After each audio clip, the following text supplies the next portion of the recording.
k'u waleɲuman dɔn u ka nisɔndiya la. Karamɔgɔ Mutari bisimila. Alhamdulillah Jalo an bɛ Ala fo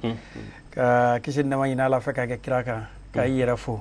k'a fɔ sɛnɛfɔw ye n'u bɛ nin ɲɔgɔn wɛrɛ kɛ u k'a kɛ sɛnɛfɔkan na. O bɛ sɔn ka diya. Ne yɛrɛ kɔnɔ u bɛn'a fɔ ko n ma cɔgɔ la o kuma ka tɛmɛ n'a tɔ ye. Bamanankan ma kɔni. U y'a kɛ bamanankan na a ma tiɲɛ. Ala ka hɛrɛ k'an n'u ye. N'u tun b'a dɔn n'u tun y'a fɔ sɛnɛfɔkan na Bazan sigilen tun bɛ sɔn ka tigɛra fo. Ala k'a dɛmɛ. Jalo an bɔra ka tafsiri filɛ sisan daba ma ka kumakan n tun ye kuranɛ sura 93 ye n'an b'a wele ko walahakile sura n'o ye duha ye a bɛɛ bɛ bɛn aya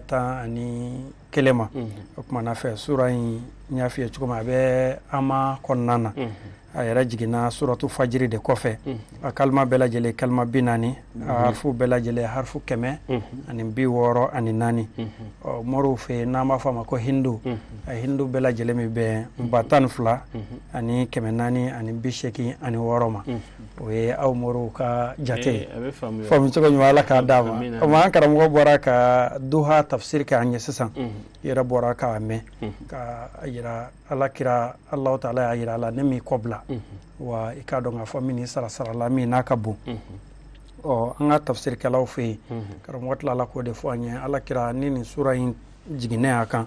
a tun b'a fɔ la ilaha illallah wallahu akbar o kɛra laada ye an yɛrɛ bɛɛ lajɛlen bolo an ye tafsir kɛ karamɔgɔ minnu bolo k'a daminɛ duha la olu tɛ dan duha ma bilen ka taa bila fo nasi la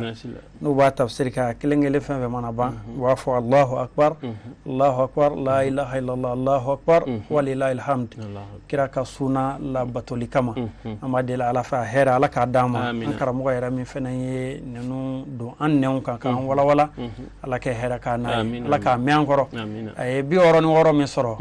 Jalo o ye Alahu ye o kumana fɛ an b'a deli Ala fɛ 66 ɲɔgɔn wɛrɛ Ala k'o d'an ma k'a di an bɛɛ lajɛlen ma sɔli ala rasul wa sallim Ala ka duwawu bɛɛ lajɛlen minɛ ni Ala sɔnna ma an bɛ segin ka na i yɔrɔ inshallah n'an bɔra yen an b'an kunda sunkalo kunnafoniya Aja Fatumata. Usai Jalo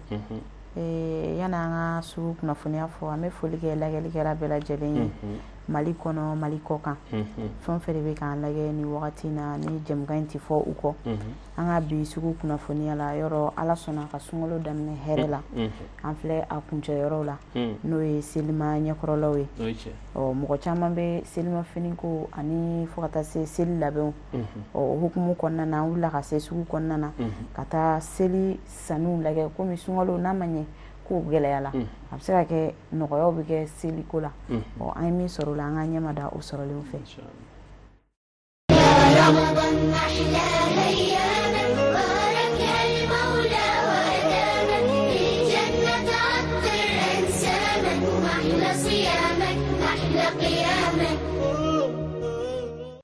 Mashallah alhamdulillah malatan kala barkada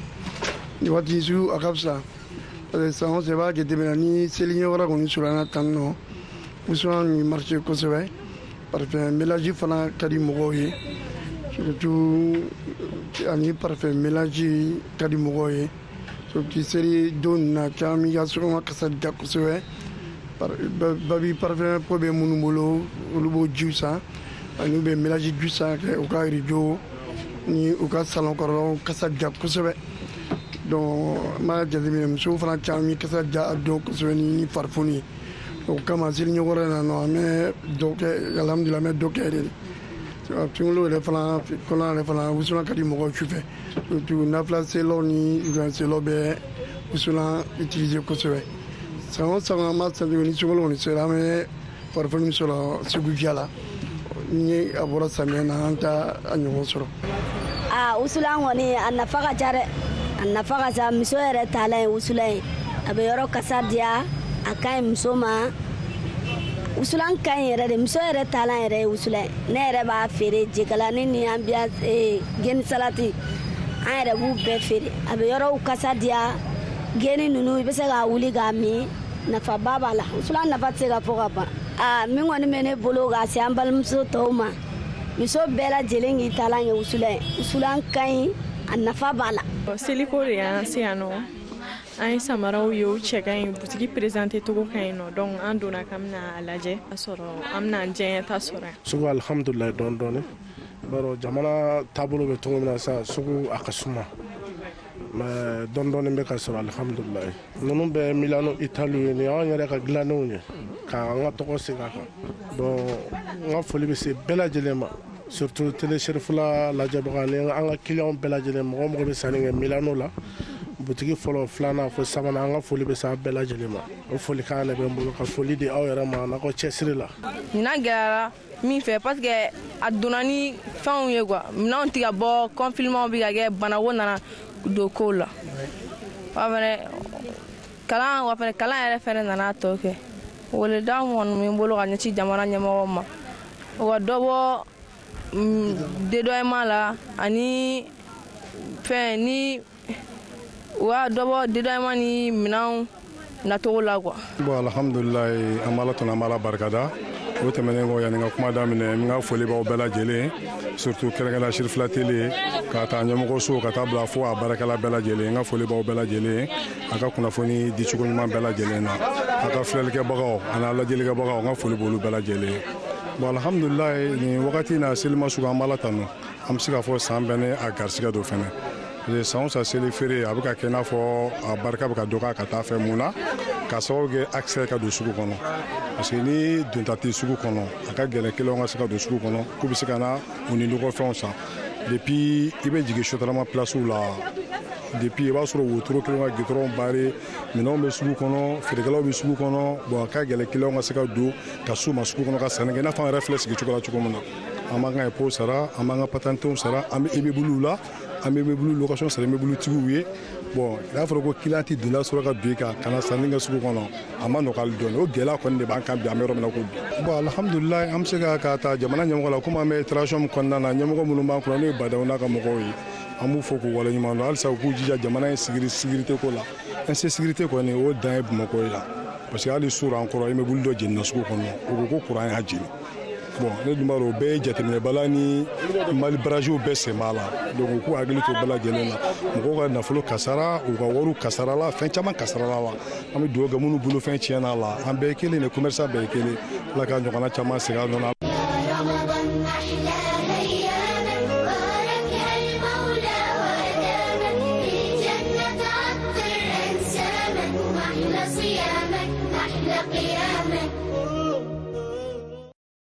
ayiwa an bɛ ala de deli kasara minnu kɛra suguba kɔnɔna na ala k'a kɛ hɛrɛ tigilamɔgɔw ya rabi ala ka nafolo ɲuman ala ka a falen u ma ala ka sababu ɲuman di an n'u ma suguba kɔnɔna na an bɛ foli ta k'a ɲɛsin Maliki So ma an kanubaba de don Cherifula TV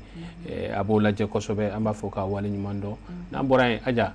nin waati kɔni sugu kɔnɔna ɲagamilen don kosɛbɛ Usayi Jalo an dontɔ yani an ka ɲɛmada sugu kɔnɔna fɛ mun de fɔ n ko a bɛ se ka kɛ nɔgɔya bɛ kɛ a bɛ se ka kɛ gɛlɛya bɛ kɛ parce que an ka jamana in kɔnɔna na yan gɛlɛya yɛrɛ kɛra slogan ye hali ni nɔgɔya kɛra a tɛ dɔn a ye komi waritigiw fana waritigiw bɛ kule wari tɛ wari tɛ hali n'a sɔrɔla fana tɛ a t'i ye nin ko kɔni a kɛra kamanagan ye dɛ Aja ye aw bɛ se ka kuma o ko la aw ka kangari dɔw ye kangari min bɛ da dɔrɔn u ka sabali an b'o de fɔ n'a ma hinɛ ɲɔgɔn na ala tɛ se ka hinɛ an na o f'an ka hinɛ ɲɔgɔn na donc n'a hinɛna ɲɔgɔn na ala fana bɛ hinɛ an na an sɔrɔlen tun bɛ ka tali kɛ min kan o ye parfum ani wusulan ye o ka d'a ka seli la muso caman bɛ wusulanw matarafa ani parfum fo ka taa se samara ani finiw ma bi tali kun bɛ kɛ bi sɔrɔlen kun bɛ tali kɛ o de la n'o ye wusulan ni parfum ani samara ni finiw ye an b'a la deli nɔgɔyaw hali bi ala ka a sabati k'a fɔ wusulan sanna bɛɛ ni mɔgɔ min bɛ wusulan san an yɛrɛ fana bɛ wusulan dilan n'o ye Seyda Nafisa wusulan Sharifa Muktar b'a si dɔn ne ta caman bɛ sa Seyda Kulsum Jaabi fɛ yen c'est vrai dɔw b'ale bolo n'i y'o wusu Jalo ni buramuso y'o wusu i tɛna tele la ayiwa basi a ye fɛɛrɛ kɛ a k'o d'a ma an bɛ taa essayer inshallah ni ala sɔnna a ma ala ka nɔgɔya kɛ hali bi an bɛ dugawu kɛ ala ka sugu diya halisa n'an bɔra yen nɔ an bɛna teliya la dɔgɔtɔrɔ ko bi alhamdulillah Usayi Jalo an ka docteur muso n'o ye Muktar Bagayogo dɔgɔtɔrɔ ko bɛ ale de bolo ayiwa alhamdulillah Jalo an b'i fo an bɛ taa an ka waritigi fan fɛ n'o ye docteur waritigi ale kɔni masha Allah e gerala la dɔrɔn a bɛ dɔ seri kan nka ne kɔni mɛ b'a da la sen tɛ ka dɔ di yan Tata Kuje Ture a ye ladilikan minnu di an ma sunkalo kuncɛ waati ninnu na an bɛ jɛ k'a ɲɛma da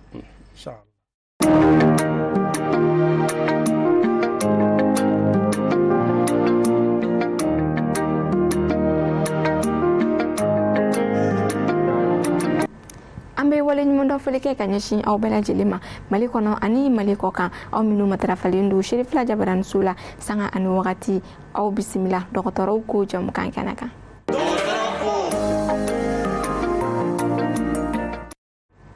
Dɔgɔtɔrɔw ko ye jamukan sugandili ni min n'a sigira sen kan Sheriff la Jabaran Sofɛ walasa ka aw kunnafoni ani ka aw la faamuya ka sanga ni nin sunkolokolo barikamanba in ye ladilikanw na waleya minnu ni an y'u matarafa a ka ca la an bɛ an ka sunkolokalo sun ka sɔrɔ a ma kɛ ni gɛlɛya ye an ka kɛnɛyaw ma a bɛ o cogo la an ka bi dɔgɔtɔrɔw ko jamukan min na ɲɛfɔli kɛ aw ye fɛn min kan bi o de bɛ tali kɛ bɛtɛrɛfu kan ale ye fɛn ye min n'a ladɔnnen don kosɛbɛ an ka jamana kɔnɔ ka da kan a bɛ sɔrɔ an ka jamana in fan 14 bɛɛ lajɛlen fɛ an ka nakɔ sɛnɛyɔrɔw la fan caman fɛ ne bɛtɛrɛfu ta k'a lajɛ i bɛ taa sɔrɔ nafa camanw de b'a la misaliya la a bɛ se ka kɛ sababu ɲuman ye ni ka golo kisi ni ka tanga jango tile a bɛ se ka kɛ sababu ye ni ka fɛn minnu bila golo kan ni a bɛ fɔ olu ma ko rayon ultraviolet a bɛ se ka golo kɔlɔsi ni ka kisi k'a tanga ka bɔ olu kɔlɔlɔw ma ka fara nin bɛɛ lajɛlen kan a bɛ se ka kɛ sababu ɲuman ye ni ka golo kisi k'a tanga ka bɔ fɔsɔn-fɔsɔnni ma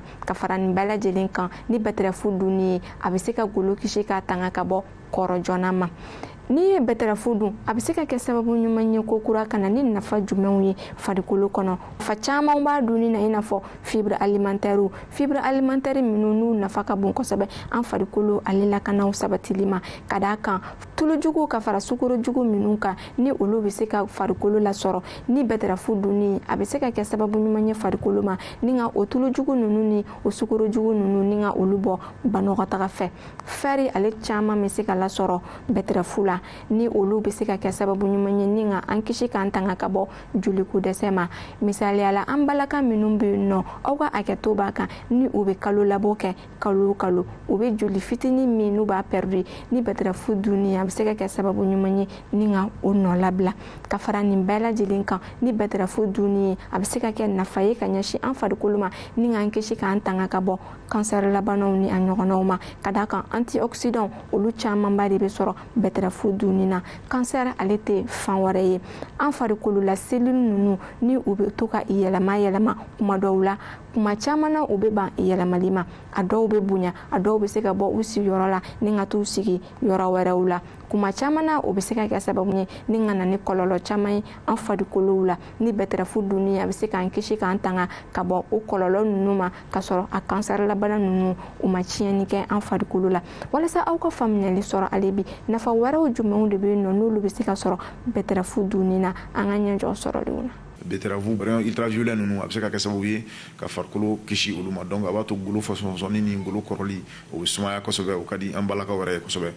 hali n'a ye an fana a ka d'an yɛrɛ fana ye dɔɔni fibre alimentaire ninnu bɛ dumuni yɛlɛmali nɔgɔya kosɛbɛ nogo kɔnɔna na ka nɔgɔjugu caman nabɔ sukorojugu minnu bɛ yen nɔ ni u nafa tɛ farikolo la ani tulujugu minnu bɛ yen n'u nafa tɛ farikolo la fer fana caman b'a la donc fer ninnu bɛ se ka kɛ sababu ye hali jeli sirala dɛsɛ ninnu surtout an balaka ninnu ka laada ni fɛn ninnu kuma la jeli dɔɔni bɛ perdu donc a bɛ se k'u dɛmɛ k'o jeli ninnu lasigini teliya donc fer minnu b'a la ani antioxydant minnu b'a la n'a tobira yɛrɛ dɔɔni o antioxydant ninnu fana bɛ se ka kɛ sababu ye ka jolisira lakana nafa caman b'a la min n'a bɛ se ka kɛ sababu ɲuman ye an farikolo ma ni ka lakanaw sabati ni ka tila ka an golow ni ka olu protéger ni ka kisi k'a tanga ka bɔ fɔsɔn-fɔsɔnni ma ani kɔrɔli joona ma wa fer caman de bɛ sɔrɔ a la ni nafa minnu bɔra ka fɔ aw ɲɛna sisan kɛnɛya tigilamɔgɔw fɛ a bɛ ɲini an fɛ an ka hakili to u matarafali la walasa an ka kɛnɛya olu ka kɛ sabati fɛn ye yanni an ka bɔ kuma la an bɛ hakɛto ɲini an filɛbaga bɛɛ lajɛlen fɛ ka daminɛ sunkalo tile fɔlɔ fo ka na se bi ma ni an ka kuma kɛra gasi ye ka ɲɛsin mɔgɔ ma an b'o hakɛto ɲini ka d'a kan mɔgɔw bɛ mɔgɔw la olu bɛ se ka i ye karan sanfɛ tasuma o bɛ kami u dusukun na ni an ye ɲɛna kɛra dusumakasa ye ka ɲɛsin mɔgɔ min ma an bɛ o yafadeli kɛ wa an ka ladilikan ninnu fɔli n'a kɛra nafa ye ka ɲɛsin mɔgɔ minnu fɛnɛ ma u ka dugawu sama an ma yalasa o bɛ se ka kɛ dalulu ye an bɛɛ lajɛlen ye cogoya min na kiyama jɔ don min ni bɛɛ lajɛlen bɛ i yɛrɛbakun de jɔrɔ an bɛ tila ka an ka kɛnɛya tigilamɔgɔw ni ka olu fo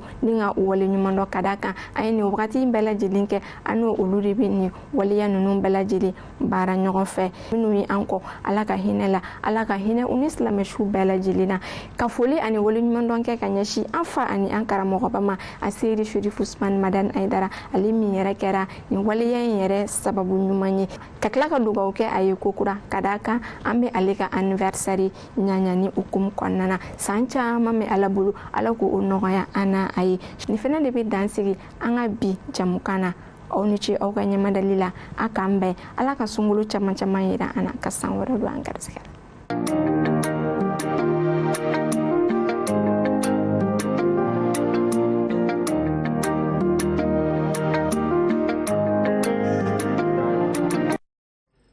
an bɛ a fɔ Amina Kuje Ture tarbayo ayiwa alhamdulillah Jalo ne hakili la dɔgɔtɔrɔ ko a y'a bɛɛ kɛ an ka julakan bamanankan jɛlen na bɛtɛrɛfu tun bɛ u bolo n'o ye an ka yiriden bilenman in ye min ni a bɛ sɛnɛ an ka nakɔw ani an ka burusi kɔnɔ duguw caman na ne yɛrɛ tun t'a dɔn kɔni bɛɛ nafa b'a la a ye kelen fɔ o ma tɛmɛ ne tulo kan dɛ ne yɛrɛ n'an janto a la o kama k'a bɛ kɛ sababu ye ko golo tɛ pɔsɔn o gɛlɛnni man di kɔrɔ kɔni o man di mɔgɔw ye dɛ jaa fura b'a la a banna kuma na fɛ an bɛ dɔgɔtɔrɔw fo an n'an janto a dunni na wa ko damata a bɛ joli fɛnɛ saniya bɔ tulu nɔgɔ minnu bɛ kɛ joli la ani fɛn wɛrɛ minnu bɛ kɛ yen ka kɛ pɔrɔpu ye i kan adamaden joli ye ko ba ye ni joli sabatira ka fɛn o fɛn bɛ se ka joli la caya k'a la saniya mɔgɔ kan k'i janto la sabula joliko dɛsɛ bɛ na ni banamisɛnnin caman ye ala kɛ an kisi a ma o la an ka dɔgɔtɔrɔmuso n'o ye Kuje ye a tilala ka yafamadeliw fɛnɛ kɛ mɔgɔw fɛ mɔgɔ minnu ɲɛ bɛ cɔn kan n'u an kɔni ɲɛ mana cɔn dɛ k'an nisɔndiya de parce que an b'a dɔn waritigi don a nisɔn ka di wa maa ŋaniya ɲuman don a kɔni ma ne ka sanbɛ di fɔlɔ a bɛna di an b'a dɔn a bɛ sira fɛ tata bɛ k'a yɛrɛ sɛgɛn ni mɔgɔ min kɔni bɛ yen ko ale yɛrɛ bɔli n'o o y'a ye o bɛ degun ɲɛ fila ka ci dɔrɔn siga foyi t'a la jumɛn de b'o la siga t'a la walayi ɲɛ fila ka ci dɔrɔn an b'a fɔ ko in sera yɔrɔ min na dɔ kɛra musalaha in na siga t'a la an b'a fɔ ka wale ɲuman dɔn an bɛ dugawu k'a ye ala ka si ni kɛnɛya d'a ma vraiment ka dugawu kɛ a jɛɲɔgɔnw ani a karamɔgɔw n'a baarakɛɲɔgɔn dɔgɔtɔrɔ minnu sɔnna k'a dɛmɛ baara in kɔnɔna na kabini sunkalo daminɛ fo bi an bɛ dugawu k'u bɛɛ lajɛlen ye ka ala deli san wɛrɛ ta ala ka o yira an na n'an bɔra an bɛ na hadisul iftar ale kɛnɛ kan Musa Jalo bi an karamɔgɔba de bi an bolo n'o ye Abdul Adam Tarawele ni bɛɛ b'a dɔn ni ba dɛ yani an ka taa an karamɔgɔ ka ladilikanw na an bɛ foli lase karamɔgɔ bɛɛ lajɛlen ma hadisul iftar n'o ye sunkalo ladilikanw ye u ye dɛmɛ don an ma ni plateau in sanfɛla la kosɛbɛ n'u ka ladilikan sanumaw ye Mali karamɔgɔ bɛɛ lajɛlen fo ka taa se kɔkannaw ma kɛrɛnkɛrɛnnenya la wudul islam karamɔgɔ bɛɛ lajɛlen an karamɔgɔ ka bɛn sunkalo labannaw ma a ye ladilikan min di an ka ɲɛmada u fɛ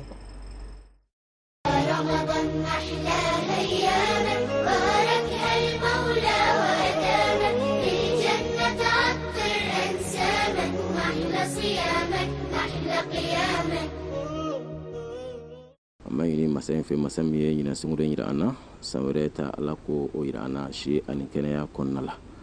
alhamdulillahi rabbil alamin sunkalo bɛ waati min na komi sisan sunkalo a b'a jayɔrɔ la sabu ka da kan an bɛ ka tile tan laban an bɛ ko o de makɛ an bɛ waati min na komi sisan alhamdulillahi rabbil alamin an bɛ ladilikan min fɔ mɔgɔw ye o ye mɔgɔw k'u cɛsiri min tun b'u la ka kɔrɔ u ka dɔ fara u kan e tun bɛ alikuranɛ kalan cogoya min na e bɛ dɔ fara u kan e tun bɛ kiramasali min kɛ e bɛ dɔ fara u kan e bɛ yafa ɲini min kɛ ka kɔrɔ e bɛ dɔ fara u kan sabu ka da kan ko laylatul kadiri ko bɛ sunkalo tile tan laban de kɔnɔna la ni mɔgɔ minnu bɛnna a su kelen a bɛ n'a fɔ i ye kalo ba kelen de kɛ e mana ɲuman min k'a kɔnɔna la a bɛ n'a fɔ i bɛ k'o de kɛ don o don o la mɔgɔ si kana saliya an ka hakili to an dalakumaw fana la jango fɛn min ye nkalon seereyaw ye an'u ka fɛn dɔw dilan k'u bila ka sɔrɔ tiɲɛ t'a la hakɛba b'a la jurumunba b'a la jango a sunkololama a ma ɲi waati si dɛ nka waati sunkalo ta o de ka jugu n'a bɛɛ lajɛlen n'i ye baara ɲuman fitinin kɛ sunkalo kɔnɔ alhamdulillah ala bɛ barajɛba d'i ma a'udhu billahi ni ye kojugu yɛrɛ k'a kɔnɔna la o ye jurumunba ye dɛ jɔn an bɛ waati min na sisan dɔw bɛ fɛn dɔ bila réseaux sociaux sanfɛ ka sɔrɔ min ma kɛ a ma surunya ka kɛ k'a publier fan bɛɛ lajɛlen fɛ o jurumu ala k'an kisi a bɛ se ka mɔgɔw lase jahanama ma jahanama dun de ye ko bɛɛ lajɛlen kɔda ye komi arijinɛ fana ye hɛrɛ bɛɛ dan ye cogoya min na tasuma de fana ye fɛn bɛɛ lajɛlen tɔɔrɔ bɛɛ lajɛlen dayɔrɔ ye ma ala k'an kisi a ma ma ko o ladilikan fɔ mɔgɔw ɲɛna an bɛ waati min na komi sisan sunkalo a ma ban halisa an k'an cɛsiri an bɛ ɲuman min ka kɔrɔ an ka dɔ fara a kan parce que ɲinan tɛ ɲi sɔrɔ san wɛrɛ ta bɛ nin sɔrɔ cogoya min na ala dɔrɔn de b'o dɔn wa su ko ni dugusɛjɛ cɛ ko caman b'o kɔnɔ dɛ wa n bɛ dugawu de kɛ sirakati minnu bɔra ala k'a bɛɛ lajɛlen minɛ kuranɛ minnu kalanna ala k'a bɛɛ lajɛlen minɛ jamana in an bɛ ala deli jamana in ye ala k'a kɔlɔsi i b'i kelenna dugawu kɛ jamana ye i bɛ jamana dugawu kɛ jamana ye i b'i ka nafilasiriw la mɔgɔ t'i kalama nka ala b'i kalama ala wuli jamana in ye ni ala ye kɛ jamana min sigibaga ye ni jamana n'a basigira i yɛrɛ bɛ basigi wa n bɛ dugawu kɛ aw yɛrɛw fana ye tele sherifula ala ka ɲɛta d'a ma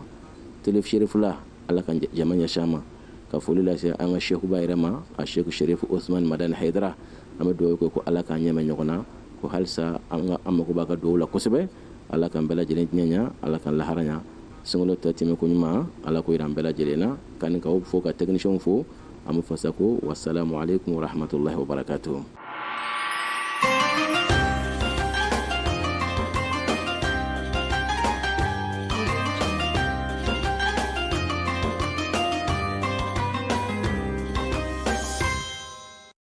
Joyeux anniversaire, joyeux anniversaire, joyeux anniversaire Haidara, joyeux anniversaire. Nin kun ye an ka alimamiba ye n'o ye imam Ablaye Traore ni an ko a ma ko Nbare Bangoni Zɛngɛnɛkɔrɔ bugu. Ok. Ayiwa Aja. Musa Jalo a bɔra ka ladilikan caman di an ma sunkalo laban yɔrɔ in fɛ kabini Lailatul Kadiri n'o ye suba min ko fɔra sunkalo in kɔnɔna na latigɛw su a ye kumala o kan fo ka taa se an k'an jija sunkalo min bantɔ filɛ sunkalo mana ban an kana to jogo minnu daminɛna sunkalo in kɔnɔ n'o ye ɲumanya minnu kɛra o ka ban an karamɔgɔ yɛrɛ b'o fɔ n'o ye Aseyidi Shehu Usman Madani Haidara k'a fɔ sunkalo in ye kɛlɛminɛnw ta yɔrɔ de don ni sunkalo de banna a bɛ appliquer an karamɔgɔ a ye walawalali kɛ o la fo ka taa se minnu bɛ nkalon tigɛ ani seerejugu seereya k'a fɔ bɛɛ lajɛlen k'i farati o la ka d'a kan jurumubaw de don sunkalo kɔnɔna na ko n'i ye ɲuman min kɛ o bɛ doublé wa a b'o cogoya fana na n'i ye juguman min fana kɛ o fana bɛ doublé o cogoya la ala k'an bɛɛ lajɛlen kisi o ma fo ka taa se a nana dugawu k'a ɲini bɛɛ fɛ bɛɛ ka dugawu kɛ banbaatɔw ye ani an ka jamana ye an b'a ladeli ladilikan ninnu a faamuyaliko ɲuman ala k'o di an bɛɛ lajɛlen ma k'an karamɔgɔ yɛrɛ fo Abdulayi Adamu Tarawele n'o ye Bare a n'a furumuso ne denmuso Awa Dukure n'an bɔra yen an bɛ na labɛnw kɛ sisan k'an kunda bi su in na nafilaw kɔ Muhtar Bagayogo hakili la labɛnw i b'u sabatili daminɛ téléphone fototalaw olu bɛ labɛn fana la yan'o cɛ an bɛ taa sugu kɔnɔ ka na ni ala sɔnna ma an bɛ bi nafilaw di inshallah. رمضان أحلى أيامنا باركها المولى وأدامك للجنة عطر أنسامك محلى صيامك محلى قيامك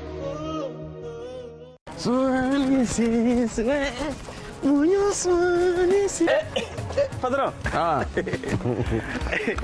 Ne ko patron. Ne ko sunkalo b'a la ka i sɛnsɛn ka se dɛ. Kosɛbɛ. San t'o la o. I bɛ deli ka donbolo min kɛ i somɔgɔw ni i nɔfɛ jama tɔ ye an t'a lajɛ an ka ko ɲɛɲini kabini sisan. Madu ne ma ɲinɛ t'a bila daga girinda la an yɛrɛ ka so nɔnɔ n'o ye lait kɔsam ye n bɛna o de di bɛɛ ma ɲɛ hali tanti Sadio fana n bɛna lait kɔsam de d'a ma i bɛnkɛ tonton Baru lait kɔsam kelen n b'o de di ni Baru ma nka i ka karamɔgɔba ye dun i ma mɛn Elaji Bala Sise san tɔw la i bɛ deli ka sukaro de d'a ma dɛ ɲinata in bɛ kɛ cogo di Madu ne ko lait kɔsam ne ko tuguni n ko lait kɔsam wa ne ko n ko lait kɔsam waati bɛɛ. On peut tout faire avec le lait Kosam. Lait frais, lait caillé, yaourt, lait en poudre. Kosam à 6 parts. Fagibine, le meilleur thé au goût exceptionnel avec une composition 100% thé vert naturel. Accueillons le mois béni du Ramadan avec le thé Fagibine. Optez pour un bon verre de thé Fagibine après la rupture de jeûne pour bénéficier de ses innombrables vertus et bienfaits. Thé Fagibine, le thé des professionnels à avoir sous la main après toutes vos ruptures de jeûne. Grossistes, détaillants ou commerçants, vous voulez faire le plein du thé Fagibine? C'est très simple. Rendez-vous vite dans la boutique thé Fagibine située à Bamako, Nyarela 2, rue 441, porte 137. Téléphone 20 21 54 33 90 45 88 89 ou chez nos distributeurs à Bankoni, Bozola, Djelibougou, Amdalay Assi, Kalabankoro, Nyamana, Bougouni, Kai, Mopti. Avec Fagibine, vous ne manquerez pas de bonne compagnie. Choisissez la qualité, choisissez Fagibine. Fagibine, Ramadan Moubarak.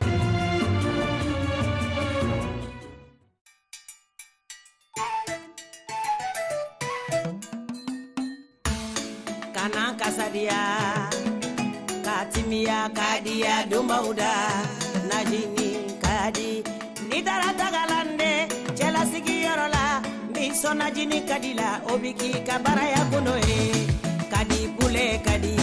kadi episi kadi kadi tomati kadi kadi kereve